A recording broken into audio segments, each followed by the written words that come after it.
Guys দেখেন তো এই প্রাণীটাকে চিনতে পারেন কিনা। এই প্রাণীটাকে কে কি বলে ডাকে তা সঠিক জানি না, কিন্তু আমরা বলি ব্যাংচাক্কা।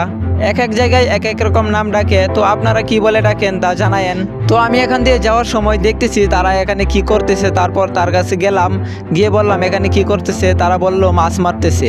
তারপর আমি বললাম আমাকে দেখাতে, তারপর আমাকে দেখাইছে, আমি দেখলাম এগুলা মাছ না, এগুলা হচ্ছে ব্যাংচাক্কা। তাদেরকে বলতেছি এগুলা ব্যাংচাক্কা, এগুলা মাছ না, তারপরে ওরা বিশ্বাস করে না, বলে নাকি এগুলাই মাছ। তো ওরা হচ্ছে ছোট মানুষ, ওদেরকে বোঝালেও বুঝে না, ওদের যেটা মন চায় ওইটাই করে, তাদেরকে বোঝানো কখনো সম্ভব না। তো কিছুদিন আগে বৃষ্টি হয়েছিল, তারপর এখানে অনেক পানি জমছিল, এখন পানি নেমে গেছে, কিছু পানি এখানে বাজে রয়েছে। আর এই ব্যাংচাক্কাগুলো অন্য কোথাও যেতে পারে নাই, এখানে আটকা গেছে। পানি আস্তে আস্তে কমতেছে আর এরাও এক জায়গায় দলা হইতেছে। এখানে প্রাণী থাকতে থাকতে যদি বৃষ্টি হয় তাহলে এরা এখান থেকে চলে যেতে পারবে, আর যদি বৃষ্টি না হয় তাহলে এরা এখানে শুটকি হয়ে যাবে, শুকিয়ে। বৃষ্টি প্রতিদিনই হয় একটু একটু, কিন্তু পানি জমে না। যদিও এগুলো মাছ না, তাও দেখতে খুব সুন্দর লাগতেছে। দেখেন কিভাবে গুড়গুড়ায় চায়, তাকে দেখলে মায়া লাগে। যে কোনো জায়গায় কিছুদিন ধরে একটু পানি জমে থাকলে এই প্রাণীগুলো জন্মে যায় সেখানে।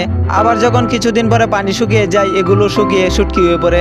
তারপর হাঁস মুরগি এসে এগুলাকে খেয়ে নেয়। তো আপনারা কে কে ছোটবেলা এদের মতন এগুলা নিয়ে খেলা করতেন তারা কমেন্টে অবশ্যই জানায়েন। আর ভিডিওটি ভালো লাগলে একটি লাইক দিয়ে চ্যানেলটি সাবস্ক্রাইব করে দিয়েন। আর দেখা হবে নেক্সট ভিডিওতে। ততক্ষণ সবাই ভালো থাকেন, সুস্থ থাকেন। আল্লাহ হাফেজ।